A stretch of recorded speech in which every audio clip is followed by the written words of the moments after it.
Salut tout le monde. Je voulais vous faire une petite vidéo sur comment faire le plastron du Pokémon. Et ça va vous servir pour faire des pièces, en général dans ZBrush, qui soient clean, parce que vous en avez besoin. Alors, avant toute chose, je voulais vous montrer une icône dans ZBrush, celle-ci, qui est assez spéciale, parce qu'elle a deux boutons qui sont, entre guillemets, cachés. Alors, je vous le montre. Je fais un zoom ici. Je parle de cette icône. Souvent, il y en a certains de vous qui l'ont en haut. Ça et ça, ce sont deux boutons cachés qu'on peut activer et désactiver. Je vais vous montrer. J'avais fait un zoom, c'est vraiment petit. Tac. Vous voyez, le texte est désactivé, il n'est plus blanc, et là il est activé. Et à gauche, line, on peut le désactiver et l'activer aussi. Ça se peut, du coup, je vous explique ça parce que il y en a certains, si les deux sont désactivés par défaut et vous ne le savez pas, si vous cliquez, ce bouton ne fait plus rien, puisqu'on les a désactivés. Alors qu'est-ce qu'il fait celui-ci? Line, il va vous montrer le wireframe de votre mèche, donc on peut le montrer ou le cacher, et File, il va remplir votre mèche d'une couleur. Voilà. Alors ça, je vais vous en parler, parce que on peut avoir cliqué dessus par mégarde et ne pas s'en rendre compte, et après on se demande pourquoi il ne marche plus le bouton. Mais il marche quand même, mais c'est juste que c'était désactivé. Voilà. Alors pour faire le plastron en fait de notre perso, pour qu'il soit clean, on va en faire un mesh séparé à partir d'un masque. Alors on va dessiner le masque avec notre outil masque. En restant appuyé sur CTRL, on regarde qu'on est bien en mode masque pen en haut. Parce que vous pouvez avoir aussi d'autres masques que vous avez sélectionnés par défaut, je vous montre. Là vous avez tout cela de masques. Certains de vos collègues, ils ont celui-ci qui est activé, je ne sais pas pourquoi. Et ça ne fait pas du tout la même action. Alors vous regardez quand vous appuyez sur CTRL, si vous avez autre chose que la boule masque pen, vous allez dedans et vous sélectionnez masque pen. Comme ça vous pouvez faire un masque avec votre crayon. Alors je vais reprendre mon modèle et on va dessiner le plastron. Donc on va le dessiner, on va l'extraire, on va en garder juste la surface et on va pouvoir le retravailler après.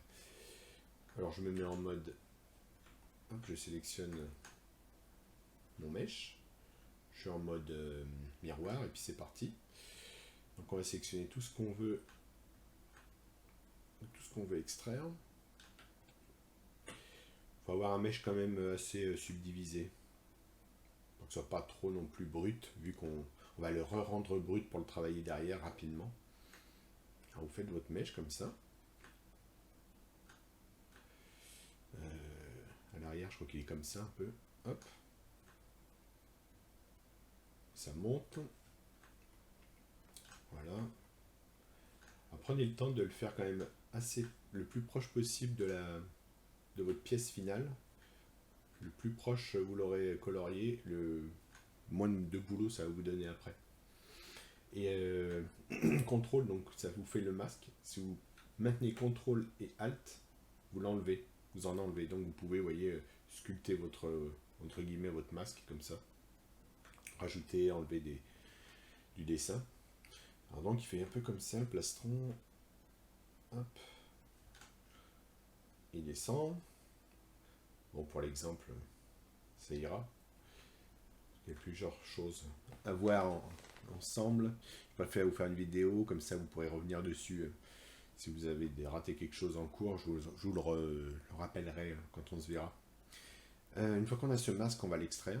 Donc on va sur Extract, dans le menu Subtool, Extract. Vous appuyez sur Extract, une fois, il va vous faire une preview. Si vous bougez votre mèche, ça vous l'enlève. Donc il faut appuyer sur Extract, vous regardez, vous choisissez la vue qui vous plaît, Extract, ça vous plaît, d'accord, vous appuyez sur Accept. Là il vous a donc validé le mesh. L'avantage c'est qu'il a encore gardé par contre, vous voyez le masque que vous avez fait, il ne l'a pas supprimé. Donc en faisant CTRL majuscule, clic une fois sur le masque, il va vous isolez cette partie, c'est super bien. Donc on va pouvoir du coup supprimer tout ce qui est masqué. Alors comment on va faire? On va aller dans géométrie, modify topologie, et là vous avez un bouton del hidden. Ça va supprimer tout ce qui est masqué à l'écran, du mesh en tout cas. Donc on appuie dessus. Là maintenant, il est plus masqué, tout ce qui était masqué est supprimé. Donc ça vous fait un seul mesh. On enlève le masque. Et cette partie, on va lui mettre un coup de Z-Remesh afin que ce soit très peu de polygones. Donc là il est à 5000, donc on va le mettre vraiment en bas, on le met à fond en bas, à 0,1. On appuie sur Remesh. Et là, ça vous a fait il vous a reméché le mesh du coup. Et c'est beaucoup plus facile à retravailler. On va activer du coup le polyframe. Et là, une fois que vous en êtes là, on va pouvoir avec le 4, l'outil Move là, vous allez pouvoir retravailler un peu le plastron pour lui donner sa forme finale. Alors, on tire un peu comme ça, là c'est comme ça. Hop. Bon, prenez votre temps, vous faites quelque chose de sympa, quoi, selon ce que vous avez à faire, selon la pièce. Et là, on va utiliser un outil qui s'appelle le Z-Modeler, et ça va travailler un peu comme dans Maya ou 3ds Max, par polygone, par point, par arête. C'est un outil un peu spécial, il peut faire peur au départ, mais pour le moment, au départ, le peu de choses qu'on utilise, ça va être assez compréhensif. Alors, les Z-Modeler, vous allez le trouver dans les broches. Vous pouvez appuyer sur Z pour faire un filtre. Et moi, il se trouve là, qui sera peut-être ailleurs chez vous. On le sélectionne. Alors, comment il fonctionne, le Z-Modeler? Je réduis ma broche un petit peu. Il va vous proposer des menus différents selon où se trouve votre souris. Vous avez donc en polygone, je me rapproche. Là, c'est polygone. Si je me déplace au-dessus d'une arête, elle se met en surveillance, ça va être des menus des options par rapport à l'arête. Et si je me place au-dessus du point, ça va être un menu qui va me proposer des options par rapport au point. Je vous montre. C'est avec barre d'espace, vous appuyez, et là, il vous dit OK, donc ça c'est le Z-Modeler, et vous avez donc, il vous dit que vous êtes sur un polygone, donc il vous propose les actions que vous pouvez avoir par rapport à tout ce polygone. Et là c'est la cible, est-ce que vous voulez juste, par exemple, ceux qui font face, tous les polygones qui font face à vous, est-ce que vous voulez juste un island, c'est par rapport au polyframe que vous aurez isolé, tous les triangles, tout ça. Donc nous, on va juste utiliser certains pour débuter, parce que une fois que vous avez compris la méthode, ça ira tout seul. Là, si on se met au-dessus du point et que vous restez appuyé sur barre d'espace, vous voyez, il va vous proposer toutes les actions par rapport au point. Si vous mettez sur une arête, vous appuyez sur espace, il va vous proposer toutes les actions par rapport à l'arête. Donc nous, ce qui va nous intéresser ici, c'est un truc tout bête, ça va être déjà de replacer notre plastron contre la peau. Alors pour ça, ça va être, vous mettez sur le poly, vous appuyez sur espace, on va lui dire extrude. Alors, extruder quoi? Est-ce que c'est un seul poly? Non, tous les polygones. Et là, maintenant que l'action a été enregistrée, on va pouvoir le travailler. Vous cliquez une fois, vous descendez votre souris jusqu'à aller toucher la peau à peu près. Et si vous appuyez sur majuscule, maintenant, vous restez votre souris appuyée, votre stylet appuyé. Si vous appuyez sur majuscule, vous voyez que ça le déplace. Ça va déplacer votre plastron. Dès que vous êtes OK, vous le relâchez, pas de problème. Et ensuite, on va pouvoir maintenant lui faire une épaisseur. Je regarde si j'ai pas bougé. Non, c'est bon. Je suis toujours en extrude polygone. Vous prenez un polygone. Appuyez sur la barre d'espace. Vous mettez sur un polygone et vous restez appuyé, vous tirez votre souris. Et là, vous allez vous faire une extrusion. Et comme ça, qu'est-ce que ça vous a permis, ces manipulations? C'est d'avoir un mesh quand même assez clean niveau topologie, Et quand vous allez faire des CTRL D pour le subdiviser, j'enlève, je me mets en mode sans le wireframe, ça va vous faire des formes vraiment clean, sans avoir des petites vaguelettes, des choses qui pourraient être indésirables. Je fais des CTRL Z pour revenir en arrière, je reviens à ma subdivision la plus fine. Et ensuite, là, peut-être que vous allez vouloir, quand on fait un CTRL D, vous voyez, ça subdivise, mais ça casse l'arête qu'il avait créé. Oups, je suis allé un peu trop en arrière. Et pour ça, il faut utiliser un crease on va lui dire de faire un crease sur tout le long de cette edge, et pareil en bas, afin qu'il maintienne, lorsqu'on va faire le CTRL D, qu'il maintienne un angle. Je vais vous montrer comment ça marche. C'est avec le Z-Modeler, toujours. On se met sur une arête. J'essaie de m'approcher pour que vous voyez un peu mieux. Je me mets en mode comme ça. Je me mets sur une arête, elle est en surbrillance. Vous mettez sur n'importe laquelle. Vous appelez le menu de l'arête. Qu'est-ce que vous pouvez faire par rapport à ça? Et là, c'est un crease. Alors, crease sur seulement une arête? Non. Juste toutes les edge loops complètes. C'est-à-dire qu'il va prendre celle-ci, celle-ci, celle-ci, celle-ci. Il va faire un loop. Et vous allez voir, quand on va appuyer dessus, alors c'est faible, mais il a fait une double... On voit deux petits traits un peu, deux petits traits noirs. CTRL Z, je vous le refais. Si je clique, il y a un deuxième petit trait qui est venu. Je fais celui-là aussi en bas, il a fait tout le contour. Et maintenant, quand je vais faire un CTRL D, vous voyez, il m'a gardé l'arête pincée. Ça vous permet comme ça de faire des pièces d'armure clean, sans avoir à utiliser parfois le H polish, le ci, le là, le pinch. Et comme ça va vraiment vous faire une belle topologie, une belle pièce correcte. Voilà, donc je voulais au moins vous montrer ça, et puis on verra en cours comment on peut améliorer encore ce crease. Mais si je reviens, si je vous montre, le crease a aussi son menu pour pouvoir avoir des modifications. Le crease, il est là. Hop là. Vous voyez, il a une tolérance par rapport aux angles pour faire ça automatiquement. Si vous voulez creaser toutes les edges qui sont supérieures à 45 degrés, combien vous voulez le level de crease, et combien vous voulez, on va dire, de subdivision avant qu'il commence à se resmousser. Et tout ça, on pourra le voir ensemble, histoire que vous maîtrisiez quand même cette notion. Et on verra aussi le Dynamic Subdiv. Ça marche très bien avec le crease pour pouvoir gérer en direct les subdivisions. Vous gérez votre crease, vos subdivisions. Une fois que vous êtes content, vous l'appliquez. Et comme ça, vous pouvez modéliser tranquillement. Voilà ce dont je voulais vous parler, si vous vouliez un peu avancer ou faire des pièces correctes. Donc, s'il y en a qui l'ont déjà fait et qui ne veulent pas le refaire, ce que je peux comprendre aussi, vous pouvez toujours essayer de lui faire, je ne sais pas, un plastron ici. On en refait un vite fait, comme ça va vous remettre les idées claires. Vous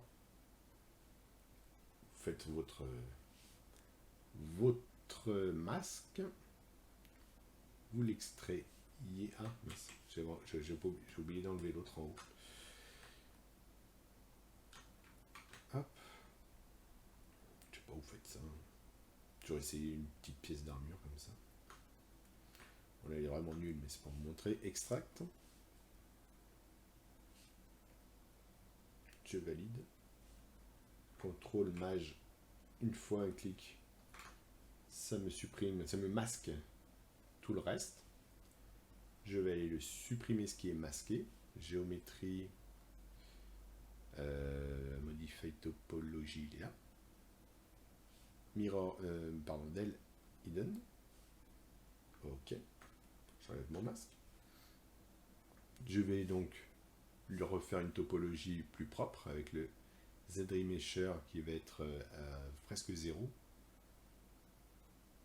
Pour en avoir très peu. Z-Remesher.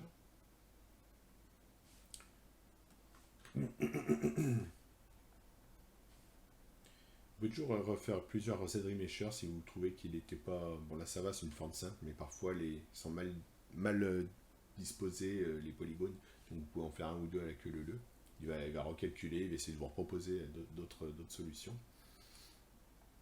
Si vous trouvez qu'il y en a encore trop pour le manipuler, on peut essayer aussi de lui dire je veux que tu en calcules, que tu en mettes la moitié de ce que j'ai en ce moment. Donc vous mettez alf, vous remettez calculer, normalement il devrait, voilà, il divise par deux. N'oubliez pas de l'enlever. Avec l'outil move, vous faites, si c'est une pièce qui doit être bien droite, là j'ai pas d'exemple, hein, donc je le fais, j'invente. Vous mettez vos polygones, vos angles assez droits. Pour rappel, on voit là ma broche, si je bouge, elle va bouger celui du dessus. Pourquoi? Parce qu'elle est trop grosse ma broche. Hop, vous mettez un peu plus petit si vous voulez juste bouger point par point comme ça. Tac, on va faire une sorte de, je sais pas quoi, de diamant.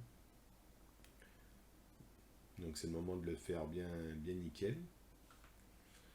Bon, là, un peu plus vite, tac, tac, tac. Hop. Une fois qu'on a ça avec le Z Mesher, je vous fais comme sans mes raccourcis, Z. Je vais chercher mon Z Mesher. Je vais me placer sur un polygone. J'appuie sur espace pour avoir le menu. Je veux extruder tous les polygones. Je tire en arrière. J'appuie sur majuscule en même temps. Ça va le positionner. Je relâche. Excusez-moi. Et là, je me remets sur un polygone et je tire sans appuyer sur majuscule, il va me faire une extraction. Voilà. Et comme ça, vous allez pouvoir avoir des mèches qui vont être clean. Là, si je fais un CTRL D, il va me smousser mon angle parce que je ne l'ai pas crisé. Vous voyez tout ce que j'ai, le petit point que j'ai laissé, ben ça fait pas un angle bien droit. J'aurais dû le retravailler un peu plus. CTRL Z, CTRL Z. L'outil move. Mais voilà, après c'est juste une question de temps. Hein. Modélisation, c'est pas rapide. Et puis plus vous allez en faire, plus vous allez connaître vos outils, et plus vous irez vite.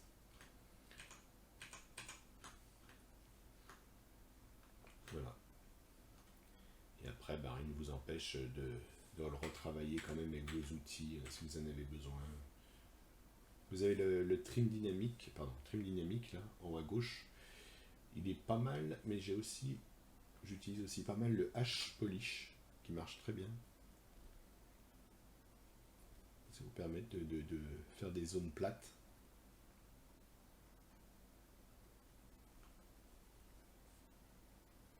Voilà.